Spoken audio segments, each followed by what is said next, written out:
Hi there, this is Makerspace Learn to Knit. This is video number 6 and we're talking about double pointed needles.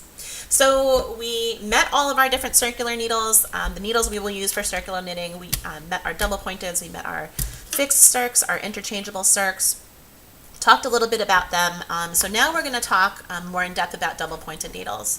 So double pointed needles help you knit in the round, or help you knit in a circular way. The way they do that, let's say with our flat knitting. We started off with our flat knitting, we had 2 needles. We had our stitches on this, we knitted them off, they were on here, we flipped around, knitted them off, they were on here, so we just kept going back and forth. And so there's no way to knit circularly in the round on 2 needles, obviously. But what about 3 needles?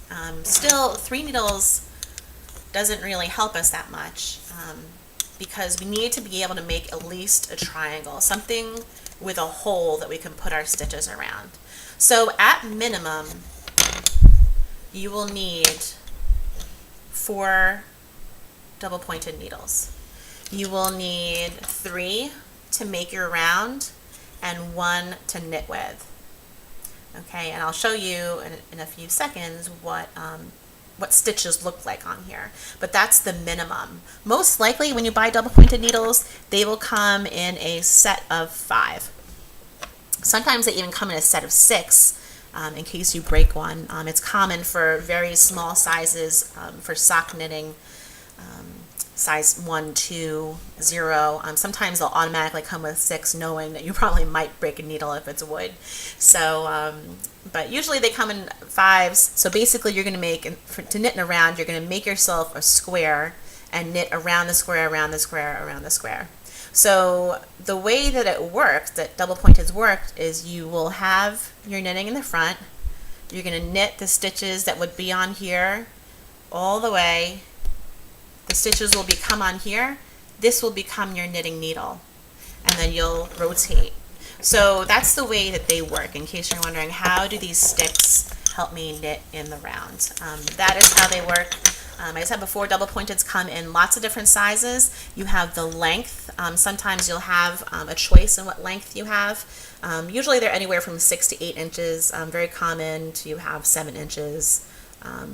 As the needles you will see in the big box stores. As I said before, Clover makes them.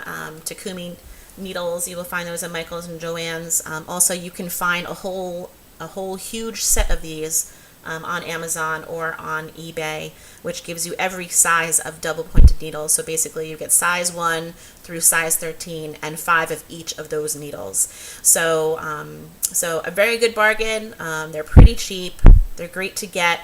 I got a whole set like that. I'm not particular about my double pointed needles, and because I don't use them so often. So, but they're a great beginner set. Double pointeds also come in metal. They come in laminated wood, which is a little bit slipperier than bamboo would be. So if you're really into double pointeds, you might go with different material, but bamboo usually is fine. So when you are using double pointed needles, it is a little bit awkward at first. Let me show you what it looks like with stitches on the needles. This is just a little bit of knitting that we did, and you can see there are stitches that are on. Let's see if we can get that in focus. There's stitches that are on each of the needles. These needles are pretty small for this wool. These are size 5 needles. This is a huge, chunky wool. So most likely you won't be using this size needle for this size wool, but it's just for illustration purposes. So basically how you get from casting on to double pointed is you will cast on in a row all your stitches just like we would on one needle as if we were knitting flat. We will then split up those stitches into groups. So maybe if you have, let's say, right now I have 17 stitches on these needles. So what I did was I split them up 4, 4, 4, and 5.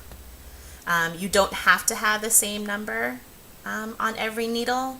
There are times, especially if you're knitting a certain pattern, that you may split them up differently. But usually you want to have, you want to use each needle enough that you know, the needles aren't falling off, or you only have like 1 or 2 stitches on there. If you really don't have enough stitches to keep on here, you can always go to 3, and you would just like take out this one, put them all onto 3, and you can totally do that.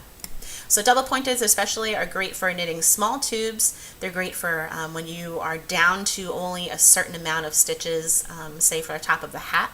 You're going to basically start out the brim of your hat in the bottom usually, and then you'll work up and decrease and decrease and decrease until you get to the top, and then you'll put your, you might switch from a circular needle to double pointeds. You don't have to have many stitches at all. Basically, you could actually only have 3 stitches. I mean, technically, most likely you're probably going to be down to 2 on each of 3 needles. You'll have 6 stitches more commonly. But the cool thing about these is you can have any amount of stitches. It doesn't matter. Basically, as many as will fit and are comfortable on 4 needles. Technically, if you had more of the same size, you could add a 5th needle. You could add a 6th needle. There's no limit to how many needles you have, but it's not very common to be dealing with more than stitches more than 4 needles with stitches on them. So what happens is that once you join in the rounds, and there's going to be a separate video on how to join in the round. There's actually a ton of videos on YouTube and on the web. You would just Google yourself video circular knitting join in the rounds, and they will be everywhere. It's not as hard as it seems. Basically what you're doing is you're taking your cast on row, joining just basically joining to make it a circle. So you're going to take the first and the last stitch, put them together, make a tube, knit from there. So the nature of circular knitting is that, and this will be very, very apparent in very bulky yarn, not as apparent in fine yarn, but basically you're not knitting in a perfect circle, you're basically knitting in a spiral. So you'll start off with your first cast on row, then you'll go 1 row around, 2 around, and you'll keep spiraling up until you have a tube, or you have, you know, however many stitches you're supposed to have. So that's generally how circular knitting works. Then you'll bind off your stitches just like you would bind off flat stitches if you were knitting flat, and that's how it goes. There's so this is double pointeds. This is what they look like. As you work them, you'll be working your way around. They take a little getting used to. They are a little awkward. Sometimes I feel like I'm wrestling with a porcupine, but you do get the hang of them. They are very useful, so you will have to learn to use double pointeds if you like to do a lot of circular knitting. Circular knitting is very useful. You can make a lot of stuff with it. So probably a good thing to learn how to do is to knit on these bad boys. There are other needles, as we saw before. We have our fixed circular needles. We have our interchangeable circular needles. They can come in all sorts of sizes. So let's look at this. This is a excuse me. This is a fixed circular needle. I have joined in the round, and I have knit my first row, second row, I'm on my 3rd row. So this is a very short needle. This is a 16-inch from tip to tip needle. This is what you would use for maybe smaller hats, things like that. This is a fixed circular needle. You can see it has a join. So the needles I had before, these are the interchangeable ones. They also come in fixed. Fixed circulars particularly, you can only go down to a size, I think 4 is the smallest size you can get an interchangeable needle, just because the interchangeable part, the screw part, they don't make them that small. They become very fragile and they would break. So if you're going with sizes 3 or smaller in most needles, most likely they will be a fixed circular needle. Also, another difference you see with the shorter, smaller fixed needles, this needle is pretty small. This needle is much bigger. So sometimes you kind of have to see what length the needle. I find it easier to knit with longer needles, but these short ones are great if you're just knitting something small, because you don't have a lot of room anyway to pull this. So having a shorter needle body length is what helps you keep this small size. As with the other example as well, this is a very tiny needle. This is like, I don't know, maybe a size 3 and 16 inch. This is a huge wool. So this isn't necessarily the pairing you would most likely have. If you're knitting on these kind of small needles, you would have a much finer gauge yarn probably. So this will look a little bit weird, but just for illustration purposes. So these little things are super handy.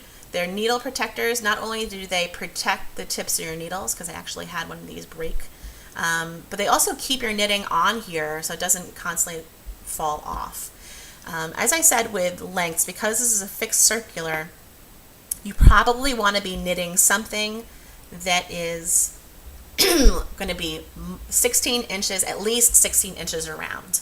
If you didn't have enough stitches, you wouldn't be able to knit because you need these stitches to go around. So you'd constantly be pulling and distorting the fabric. So you need at least 16 inches worth of fabric to go around, usually, for a fixed circ. There is an exception to that, and we will get to that in a minute. So some of the benefits of these kind of circular needles are that they're just a little bit easier to deal with. There's not as many points. That being said, some people like having their stitches split up. Another bonus to these is that where you have double pointed needles join, for example, these two stitches where you switch needles, you might get your stitches distorted right here because of the distance. It's called laddering. It's a problem just inherent to double pointeds and to other kind of methods where you would have a place where the needles, the stitches aren't right next to each other. If you have a fixed circ and your circ is smaller smaller than the number of stitches you have, you won't have that kind of laddering, at least not that much, because it's just a very smooth circular motion going through the stitches. So we'll get to joining in the round, but let's fast forward. Just knitting in a circular fashion, you're going to have your stitches, your needle tips towards you. You want to have your cast on the bottom when you're knitting. Some people get confused and start knitting like this. Basically, you'll be knitting inside out or backwards. So you want to make sure this points towards you. And you knit just like you normally would. So if you knit American or English style, you would knit that way. If you knit continental style or German style, you would knit this way that I'm doing right here, and you're just going from front to back, scooping your yarn, bringing it forward, and it goes in the other needle. And so you would just work that way all the way around. So circular knitting really isn't that hard. Actually, for a lot of things, it's pretty much easier than flat knitting because you don't have to worry about a right side and the wrong side. As you go around, you're always on the right side. Unless you are flipping it for some particular reason the pattern says, you will always just be going around and around and around. So very easy to make stockinette stitch tube by just knitting all the way around, no purls in stockinette stitch in the round. Because your needle is kind of the same length of your stitches might want to jump off. So that's why when I have a fixed arc, it's nice to put these little needle protectors on there when you set it down so your stitches don't jump off, if they stay on. So that's a fixed circ in the round. So if this is let's say a 16-inch piece of knitting, 18-inch piece of knitting, that will fit on here. And you can put quite a few, you can smush these stitches together. So you could probably fit, 20, 24 inch round circumference piece of knitting on 16-inch circs. You don't want to smush too many on here because it gets really bunchy and probably a little bit more annoying. If you can move up to the next size circ, so let's say you have 24 inches, 25 inches worth of knitting stitches, you might want to go to 24-inch circ. So you want to stay, when you're using fixed circs, you want to stay as close to the size of the knitting that you have without going too far over or under. So that's how these work. These are fixed. There's another method that you can use to get around. So say I am sitting home and it's a snowy day and I am on Ravelry, which happens all the time, and I see this hat that I just have to knit.